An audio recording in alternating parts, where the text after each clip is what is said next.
अच्छी खबर में किंतु की गुंजाइश न रह जाए और बुरी खबर से परंतु सच्चाई ढूंढ कर लाए। ऐसी अच्छी और सच्ची खबरों के साथ आपके साथ मैं हूं नवजोत रंधावा। एक ऐसा शो जहां दिन की बड़ी खबर हम आपको आसान शब्दों में पॉइंट बाय पॉइंट समझाएंगे, यानी बड़ी खबर का सच्चा और अच्छा विश्लेषण। तो आज बेमौसम बारिश ने एक और दिल्ली एनसीआर का एक्यूआई लेवल कम कर दिया है। वहीं ये बारिश कई जगह मुसीबत बनकर आई है। तो मौसम के बदले मिजाज के मायने क्या हैं, ये भी समझेंगे, इसका जायजा भी लेंगे। प्रधानमंत्री उज्जैन में महाकाल कॉरिडोर का लोकार्पण करने जा रहे हैं। उससे पहले हम आपको दिव्यलोक के दर्शन करवाएंगे। साथ ही साथ दुनिया में हथियारों के कारोबार में मेक इन इंडिया का जलवा भी आज आपको दिखाएंगे।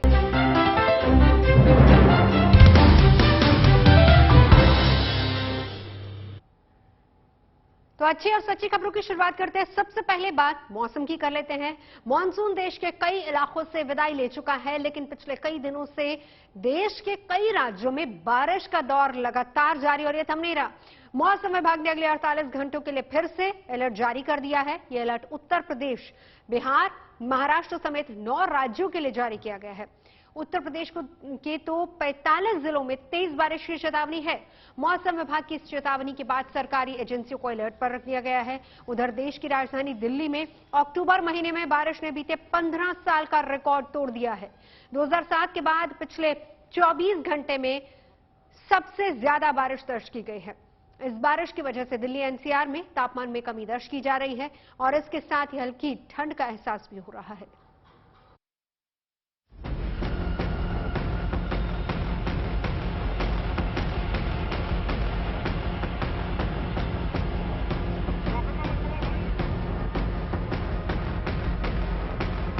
पहाड़ से मैदान तक, गांव से शहर तक, कहीं बारिश तो कहीं बर्फबारी का दौर जारी है।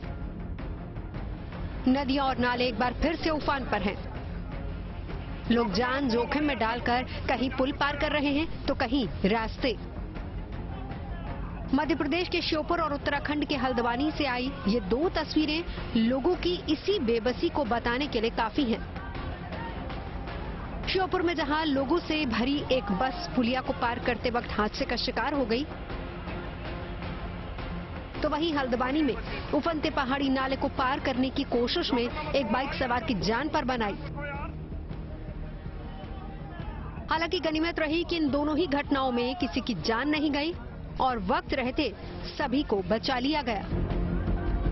तत्काल ग्रामीणों के सहयोग से पुलिस पहुंच गई वहां पर तत्काल, और ग्रामीणों के सहयोग से सारे जो 25-30 लोग बस में सवार थे सभी को विजयपुर पुलिस अस्पताल लाया गया, उनका इलाज कराया गया और इलाज कराने के बाद उनको डायल 100 गाड़ियों से उनके घर पे छोड़ा गया। कई राज्यों में ऐसे हालात तब हैं जब मानसून की देश के कई हिस्सों से विदाई हो चुकी है, लेकिन बीते कुछ दिनों से दिल्ली और उत्तर प्रदेश समेत कई राज्यों में आसमान से बारिश की बूंदें आफत बनकर बरस रही हैं।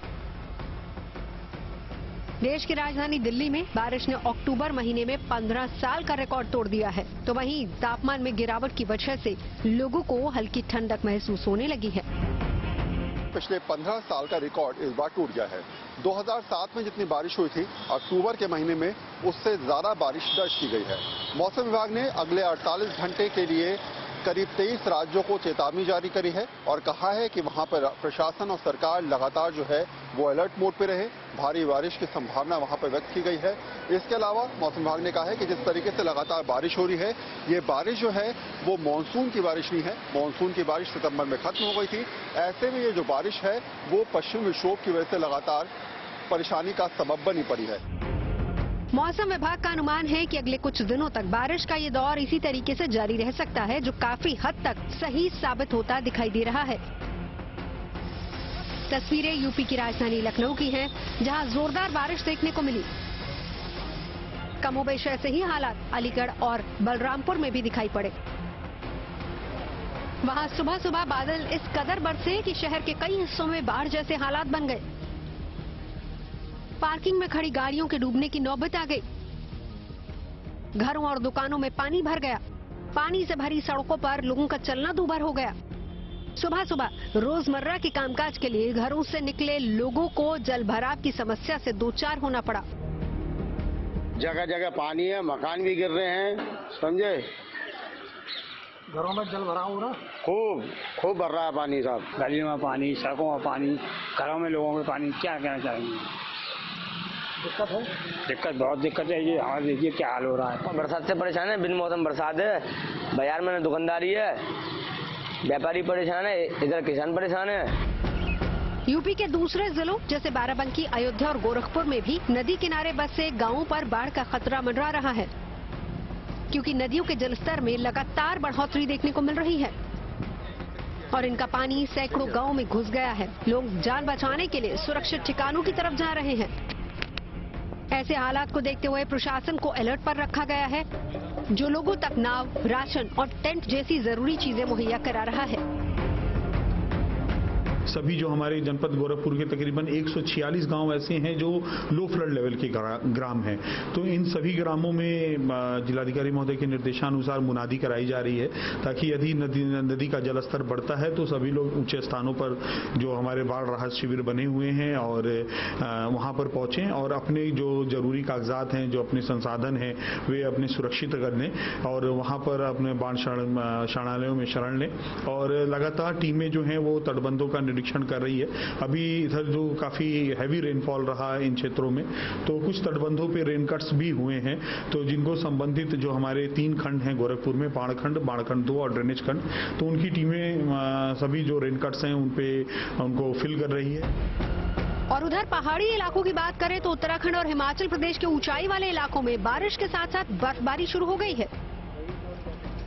पहाड़, पेड़, मकान, दुकान और रास्तों पर बर्फ का कब्जा हो चुका है। इस बर्फबारी का असर आम जनजीवन पर भी देखने को मिल रहा है। मौसम विभाग ने बारिश और बर्फबारी का येलो अलर्ट जारी किया है। आज 10 तारीख को भी उत्तराखंड में जो कुमाऊं क्षेत्र है वहाँ पे अधिकांश, जबकि गढ़वाल क्षेत्र में अनेक स्थानों तक में हल्की से मध्यम वर्षा की संभावना है। साथ ही जो कुमाऊं क्षेत्र के जनपद है नैनीताल, चंपावत, यूएस नगर, वहाँ पे कहीं कहीं भारी वर्षा की भी संभावना है। उसके बाद 11 तारीख को वर्षण में थोड़ी कमी होगी, लेकिन उत्तराखंड में अनेक स्थानों तक में जो है हल्की से मध्यम वर्षा मिलने की संभावना है 11 और 12 तारीख में। बारिश और बर्फबारी को देखते हुए उत्तर प्रदेश और उत्तराखंड के कई जिलों में स्कूलों में छुट्टी घोषित कर दी गई है और प्रशासन को भी अलर्ट पर रखा गया है, ताकि जरूरत पड़ने पर लोगों तक फौरन मदद पहुंचाई जा सके। दिल्ली से वरुण सिन्हा, श्योपुर से खेमराज दुबे, हल्द्वानी से राहुल सिंह के साथ bureau report, good news today.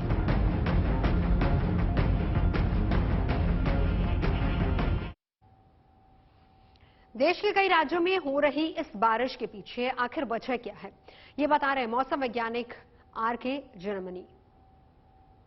क्या वजह है जिसके कारण लंबे वक्त से जो मानसून जो है वो टिका हुआ है? नहीं, देखिए मानसून विड्रॉल है। हमने जैसे सभी के साथ कल किया था हमारा व्हाट्सएप में कि जो मानसून का जो फीचर्स है वो ये नहीं है, ये WD का मेनली है और अरेबियन सी से ईस्टर्ली विंड से आता है। सभी को मालूम होगा लास्ट ईयर भी अक्टूबर 16 से 19 में दिल्ली में भी हुआ था, 87 मिलीमीटर हुआ था सफदरजंग, इस बार 74 है।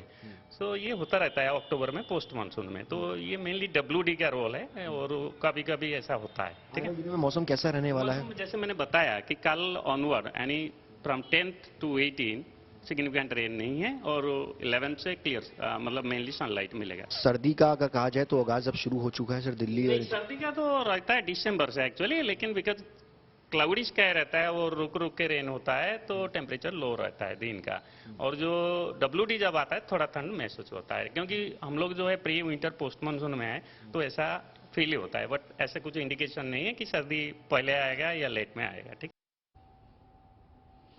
अच्छी और सच्ची खबरों में अब हम आपको महाकाल के दिव्यलोक के दर्शन कराते हैं। महाकाल लोक परिसर में हर तरफ संस्कृति, पारंपरिक रंग बिखरे हुए हैं। कल प्रधानमंत्री मोदी महाकाल कॉरिडोर का उद्घाटन करने वाले हैं। महाकाल लोक के लोकार्पण के बाद आम लोग महाकाल के भव्य और दिव्य दरबार का दर्शन कर पाएंगे। तो क्या खास है बाबा महाकाल के लोक में और कल के उद्घाटन की तैयारियां क्या हैं, ये सारी जानकारी लेकर आए हैं हम आपके लिए।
की अद्भुत और अलौकिक नगरी, जहां भव्यता और आध्यात्मिकता का संगम है। उस नगरी को एक अनुपम सौगात मिलने वाली है। प्रधानमंत्री मोदी मंगलवार को महाकाल मंदिर के कॉरिडोर का लोकार्पण करेंगे। मंदिर परिसर में कॉरिडोर के लोकार्पण की तैयारी पूरी हो चुकी है। इस भव्य आयोजन की तैयारियों का जायजा लेने प्रदेश के मुख्यमंत्री शिवराज सिंह चौहान पहुंचे।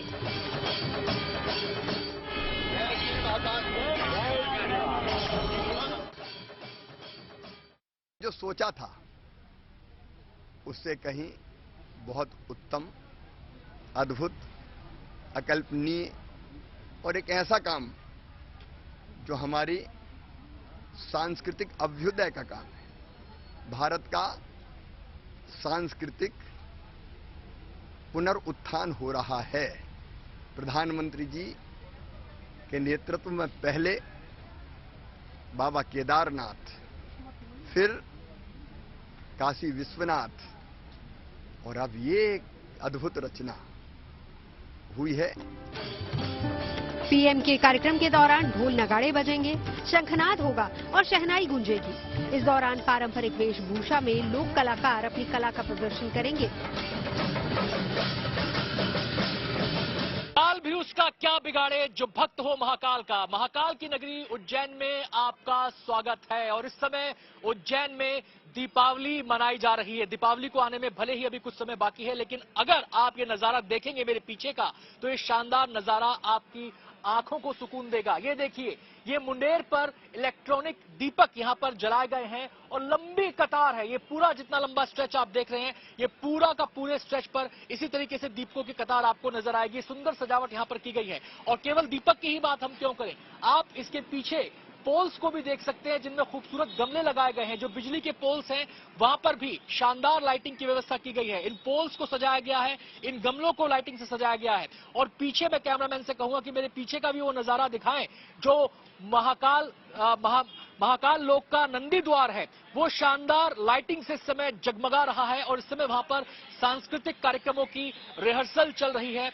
आयोजन के लिए, लोकार्पण के लिए ये तमाम सांस्कृतिक आयोजन वहां पर चल रहे हैं। और महाकाल लोक के बनने के बाद ये कहा जा रहा है कि मध्य प्रदेश में हर दिन दीपावली मनने वाली है। उज्जैन धार्मिक, पारंपरिक, सांस्कृतिक ऐश्वर्य का उत्सव मनाएगा। देखिए, ये बात सही है कि अवंतिका नगरी, उज्जैनी नगरी, जिसको नाना प्रकार के नामों से संबोधित करते हैं, उनकी आभा, कीर्ति, प्रसिद्धि सदैव हर काल में बाबा महाकाल से ही जुड़ी रहती है। और इसलिए 12 ज्योतिर्लिंग में बाबा महाकाल का जो स्वरूप है, ये सबसे विशालतम भी है और ये दक्षिणमुखी है। महाकाल धाम में पिछले कई सालों से कॉरिडोर के निर्माण का काम चल रहा है। महाकाल के आंगन को 856 करोड़ रुपए की लागत से 2 चरणों में तैयार किया जा रहा है, जिसका पहला चरण पूरा हो चुका है और 11 अक्टूबर को प्रधानमंत्री नरेंद्र मोदी इस भव्य और दिव्य कॉरिडोर के पहले चरण का लोकार्पण करेंगे।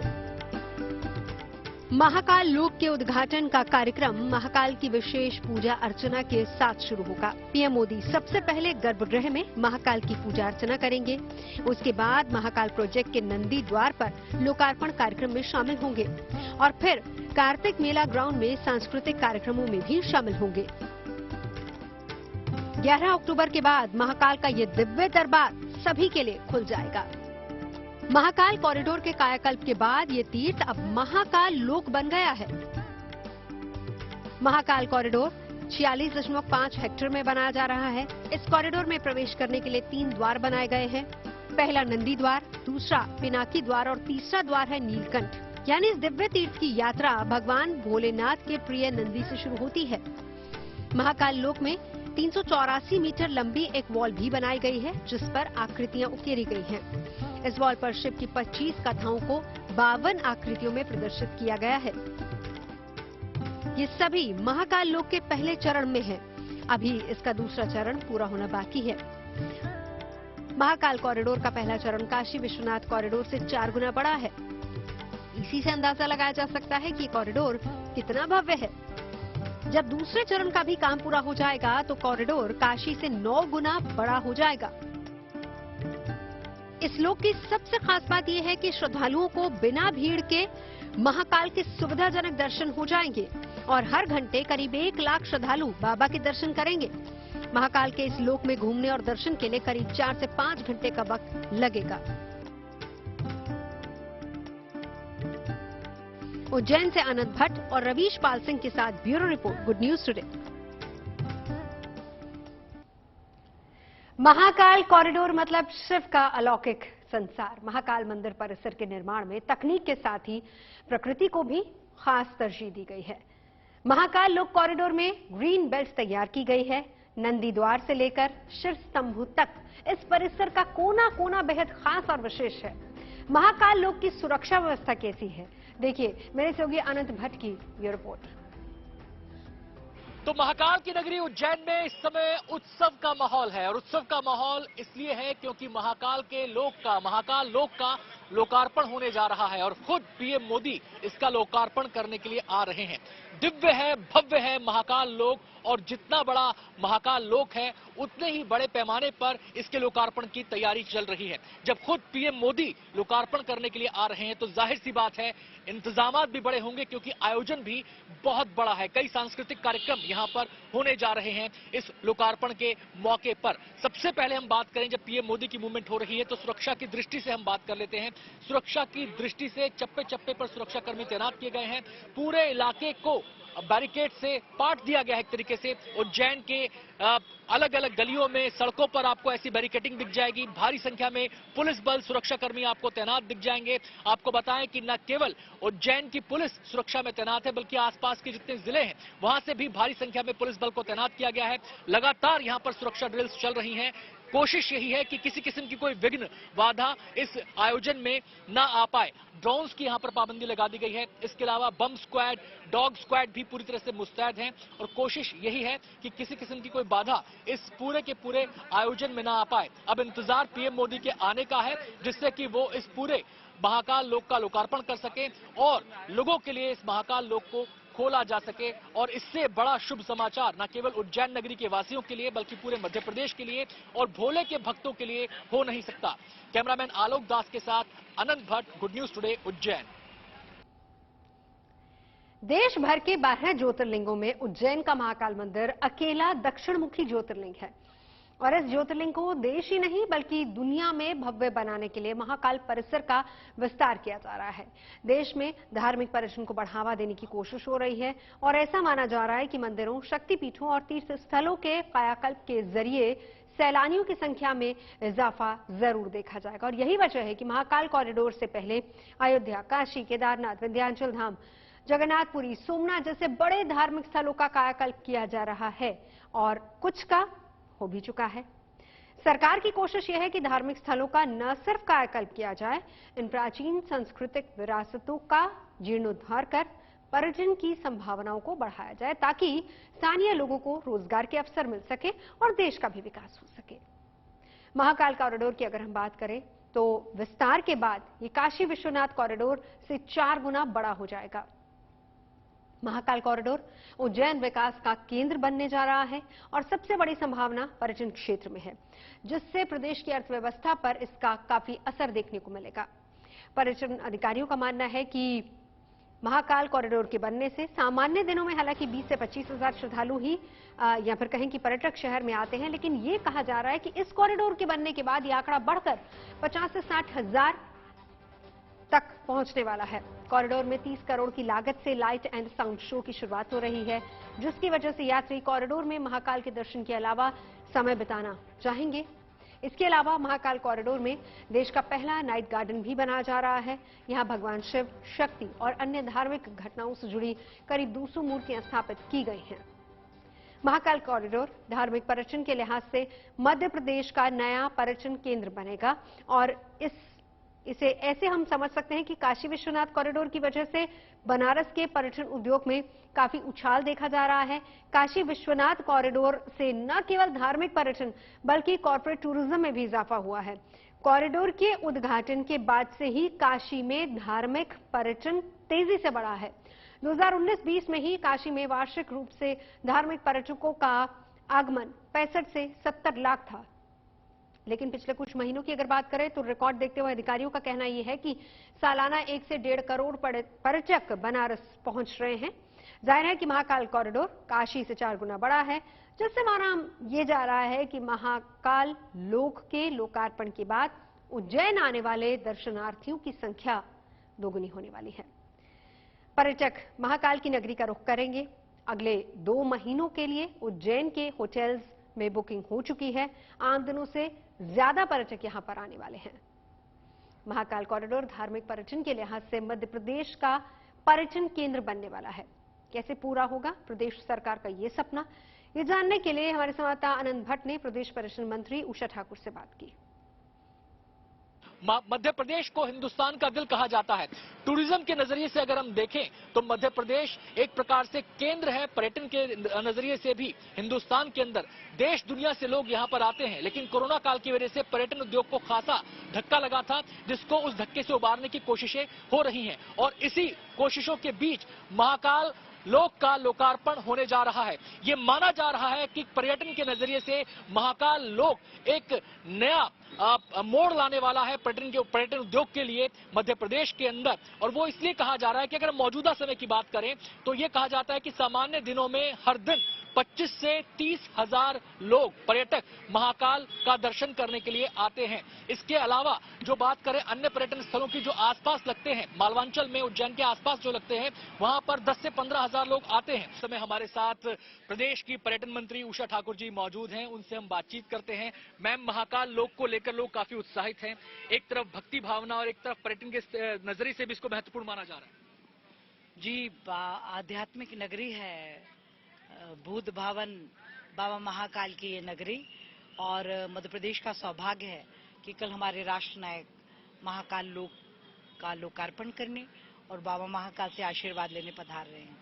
जी, वैसे तो हजारों की संख्या में लोग यहाँ पर आते हैं हर साल महाकाल का दर्शन करने के लिए। हर दिन यहाँ पर हजारों की संख्या में लोग आते हैं और ये कहा जा रहा है कि कोरोना काल में जो सेटबैक लगा था पर्यटन उद्योग को, महाकाल जो लोक है वो उसमें बूस्टर का काम करने वाला है।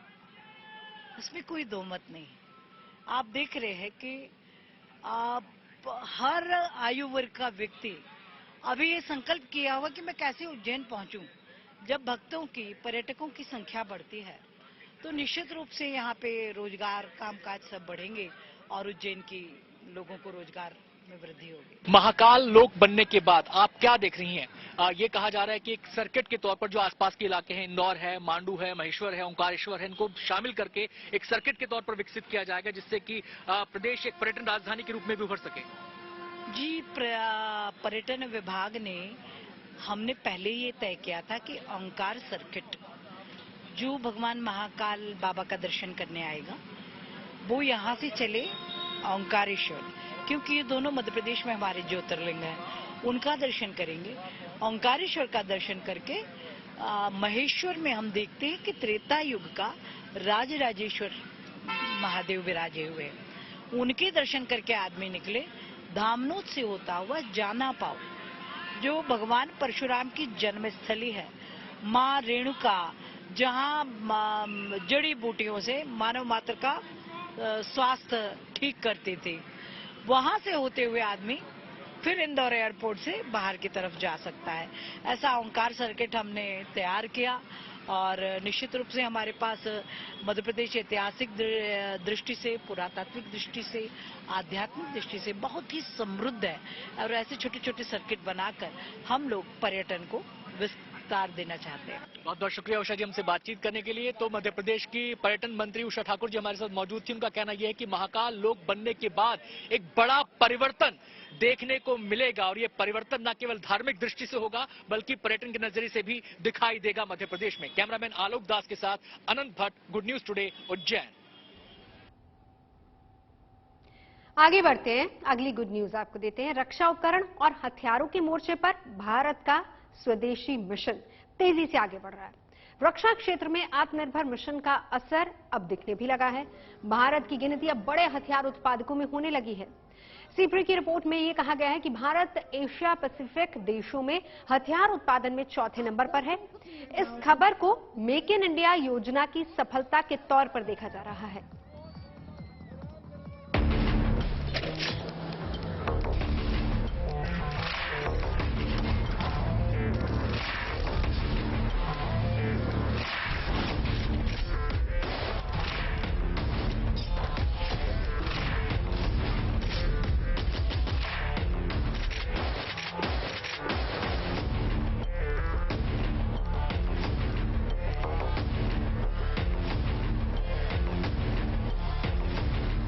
रक्षा क्षेत्र में आत्मनिर्भरता के मामले में भारत की बड़ी छलांग।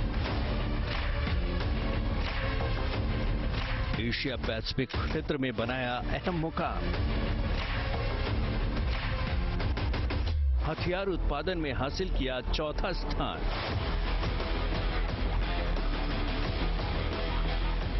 इंटरनेशनल पीस रिसर्च इंस्टीट्यूट यानी SIPRI ने भी अपनी ताजा रिपोर्ट में इसकी पुष्टि कर दी है।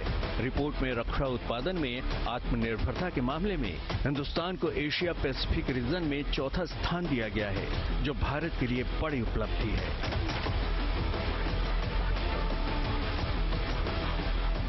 SIPRI ने इस रिपोर्ट को तैयार करने में एशिया पैसिफिक रीजन से 12 देशों को शामिल किया है, जिसमें ऑस्ट्रेलिया, चीन, भारत, इंडोनेशिया, जापान, दक्षिण Korea, Malaysia, Pakistan, Singapore, Taiwan और वियतनाम शामिल हैं। इस रिपोर्ट में चीन को पहला स्थान, जबकि जापान को दूसरा स्थान और दक्षिण कोरिया को तीसरा स्थान दिया गया है।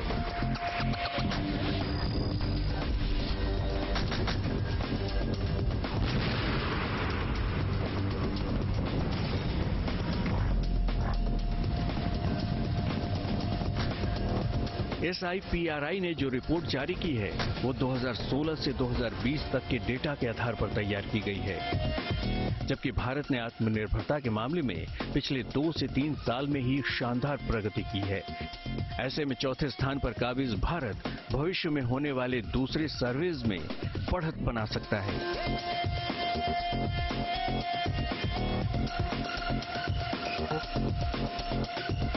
भारत सरकार ने भी सेना में आत्मनिर्भर भारत योजना को बढ़ावा देने के लिए थल सेना, वायुसेना और नौसेना में कम से कम 300 ऐसे सामानों के विदेश से आयात को प्रतिबंधित किया है जो भारत में ही बन सकते हैं। भारत में प्राइवेट सेक्टर को स्पेशल डिफेंस कॉरिडोर बनाकर प्रोत्साहित किया जा रहा है।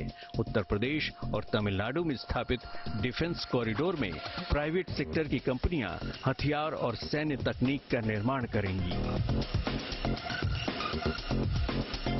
भारत ने थल सेना के लिए हथियार बनाना तो काफी पहले ही शुरू कर दिया था, लेकिन नौसेना और वायु सेना के लिए भी अब देश में ही fighter jets, fighter helicopter, warship, submarine बनाए जाने लगे हैं। थल सेना के लिए राइफल और ड्रेस से लेकर अत्याधुनिक टैंक तक देश में ही बनाए जा रहे हैं। अगर मिसाइलों की बात करें तो आकाश, नाग, अग्नि और पृथ्वी जैसे कई स्वदेशी मिसाइल दुश्मन का काम तमाम करने के लिए काफी हैं। वायुसेना में स्वदेशी लड़ाकू विमान तेजस ने जो मुकाम हासिल किया है, उसका जवाब कई देशों के पास नहीं है। स्वदेशी प्रचंड हेलीकॉप्टर भी अपनी गर्जना से दुश्मनों के कैंप में थरथराहट पैदा कर रहा है, जबकि नौसेना के तर्कश में शामिल कई स्वदेशी युद्धपोत और पनडुब्बियां अपनी जाबाजी साबित कर रही हैं।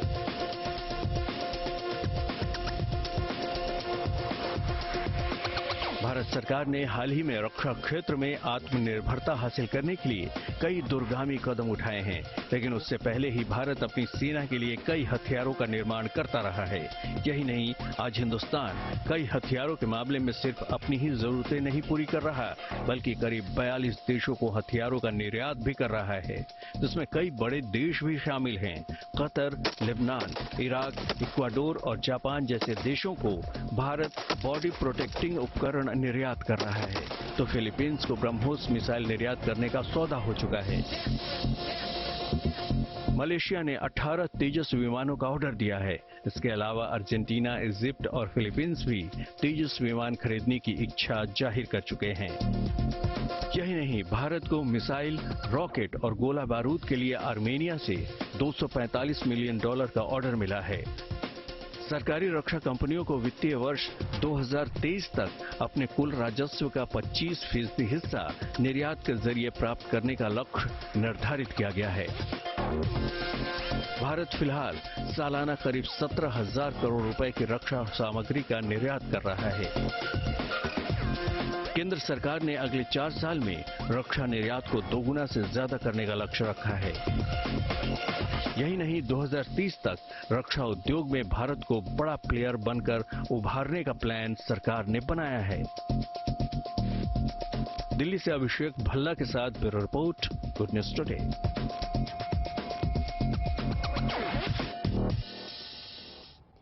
और अब बात यूपी के पूर्व सीएम और समाजवादी पार्टी के संस्थापक मुलायम सिंह यादव की, जो अब हमारे बीच नहीं रहे। लंबे वक्त से बीमार चल रहे मुलायम सिंह यादव ने आज गुरुग्राम के मेदांता अस्पताल में आखिरी सांस ली। उनके निधन पर राष्ट्रपति, उपराष्ट्रपति, प्रधानमंत्री और गृह मंत्री समेत तमाम सियासी दलों ने शोक व्यक्त किया है। मुलायम सिंह यादव का मंगलवार को उनके गांव सैफई में अंतिम संस्कार किया जाएगा। उनके समर्थक और पार्टी के कार्यकर्ता अपने नेता के अंतिम दर्शन के लिए बड़ी संख्या में सैफई पहुंच रहे हैं। उत्तर प्रदेश के पूर्व सीएम के निधन पर राज्य में 3 दिन के राजकीय शोक की घोषणा की गई है।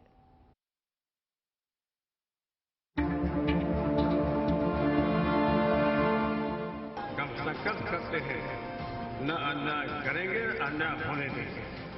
जहां अन्याय होगा वो अन्याय का विरोध करेंगे।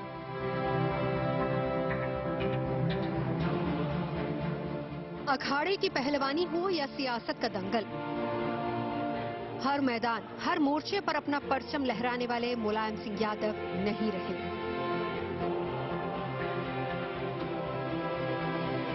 पांच दशक से ज्यादा वक्त तक देश की राजनीति में अपना अलग मुकाम रखने वाले नेताजी के निधन के साथ ही सियासत के एक युग का अंत हो गया। हालांकि पिछले कुछ वर्षों से वो ढलती उम्र और बीमारी की वजह से राजनीति में बहुत सक्रिय नहीं थे, लेकिन उनकी मौजूदगी, उनकी आवाज हर मौके पर महसूस की गई। समर्थन करते हुए और विपक्ष में रहना अब मैंने पसंद नहीं किया। ये हमारी समाजवादियों की नीति को नीता कर रहा है। 1939 को यूपी के इटावा में जन्मे मुलायम सिंह यादव राजनीति में आने से पहले पहलवानी का शौक रखते थे और बच्चों को पढ़ाने का काम भी किया करते थे, लेकिन उनकी मंजिल कहीं और ही थी और शायद इसीलिए समाजवादी चिंतक और नेता राम मनोहर लोहिया के नक्शे कदम पर चलते हुए वो सियासत में आ गए। मुलायम सिंह यादव ने 1967 में सोशलिस्ट पार्टी के टिकट पर जसवंत नगर से पहला चुनाव जीता और सबसे कम उम्र में विधायक बनकर विधानसभा पहुंचे। 1975 में इमरजेंसी के दौर में वो जेल भी गए। 1989 में 10वें यूपी विधानसभा चुनाव से कुछ महीने पहले मुलायम सिंह वीपी सिंह के नेतृत्व वाले जनता दल में शामिल हो गए और वो 1989 में पहली बार यूपी के मुख्यमंत्री बने। लेकिन बाद में वो जनता दल से अलग हो गए और उन्होंने अक्टूबर 1992 में समाजवादी पार्टी बनाई। मुलायम सिंह यादव का ये बड़ा कदम था जो उनके राजनीतिक जीवन के लिए मददगार साबित हुआ। पिछड़ों और अल्पसंख्यकों की राजनीति करने वाले समाजवादी पार्टी के संस्थापक मुलायम सिंह यादव 10 बार विधायक और 7 बार सांसद रहे, जबकि 3 बार वो यूपी के मुख्यमंत्री भी रहे। इस दौरान उन्होंने जन सरोकार से जुड़े कई फैसले किए जिसकी चर्चा आज भी होती है। कन्या विद्याधन उन्होंने जो शुरू किया था, तो एक आईएएस अफसर हैं उस समय, उन्होंने इनका सुझाव दिया, उनको लगा हाँ ये अच्छा सुझाव है, उन्होंने तुरंत उस पर अमल किया। तो इस तरह से कई ऐसी घटनाएं हैं, उसमें बहुत सी घटनाएं ऐसी हैं जिसमें कहा जा सकता है मुलायम सिंह दूरदर्शी नेता थे और बहुत समझदारी से पॉलिटिकल फैसले लिया करते थे। इसीलिए विपरीत घटनाएं भी जब मुलायम सिंह के साथ जुड़ती थीं तो उसका वो फायदे में उसको ट्रांसलेट कर लिया करते थे। ये मुलायम सिंह का हुनर था। 90 का दशक मुलायम सिंह यादव का सबसे चुनौती भरा रहा, लेकिन ये वही दौर था जब नेताजी ने दलित नेता कांशीराम के साथ गठबंधन करके दलितों और पिछड़ों की ऐतिहासिक गोलबंदी की थी, जिसकी बदौलत वो यूपी के मुख्यमंत्री बने। इतना ही नहीं, जब वो केंद्र की राजनीति में आए तब भी उनके फैसलों की खूब चर्चा हुई। मुलायम 1996 से 1998 तक रक्षा मंत्री रहे। रक्षा मंत्री रहते हुए मुलायम सिंह यादव ने एक बड़ा और अहम फैसला लिया, जिसके तहत आज भी किसी भी शहीद सैनिक का पार्थिव शरीर सम्मान के साथ उनके घर पहुंचाया जाता है। वहीं मनमोहन सिंह सरकार के दौरान भी परमाणु डील के वक्त जब लेफ्ट ने यूपीए सरकार से किनारा किया, समाजवादी पार्टी ने यूपीए सरकार का साथ देकर परमाणु डील कराने में अहम भूमिका निभाई। मुलायम सिंह यादव की सबसे बड़ी खूबी उनकी अलग अलग दलों में स्वीकार्यता थी। अतिथि सत्कार उनके मन में पूरा भरा हुआ था। हर लोग के लिए अलग अलग इंतजाम नेताजी ने किया था। वो कांग्रेस विरोधी राजनीति के केंद्र में रहे, लेकिन कांग्रेस का साथ भी दिया। इसी तरह तमाम विरोध के बावजूद उनके रिश्ते बीजेपी के सभी आला नेताओं से रहे। यहाँ तक कि 2019 के लोकसभा चुनावों के दौरान संसद में उन्होंने प्रधानमंत्री मोदी को दोबारा प्रधानमंत्री बनने की बधाई देकर सभी को चौंका दिया था। प्रधानमंत्री जी को बधाई देना चाहते हैं। प्रधानमंत्री जी, आपने भी सबसे मिलजुल करके और सबका काम किया।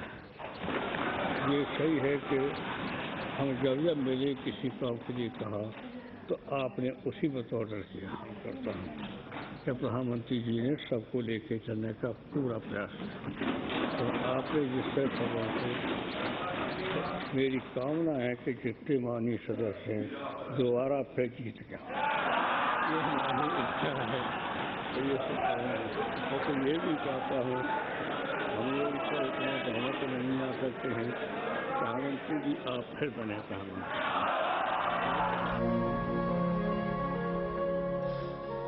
प्रधानमंत्री नरेंद्र मोदी ने भी गुजरात में एक जनसभा के दौरान नेताजी को याद करते हुए उन्हें श्रद्धांजलि दी।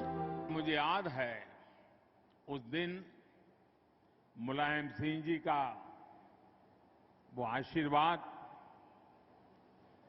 कुछ सलाह के 2 शब्द, वो आज भी मेरी अमानत है। और मुलायम सिंह जी की विशेषता रही कि 2013 में मुझे उन्होंने जो आशीर्वाद दिया था उसमें कभी भी उतार चढ़ाव नहीं आने दिया। खबरें सच्ची होनी चाहिए, अच्छी खुद ब खुद लगती है। Navjot Randhawa signing off. आप सुनते रहिए गुड न्यूज और देखते रहिए गुड न्यूज टुडे।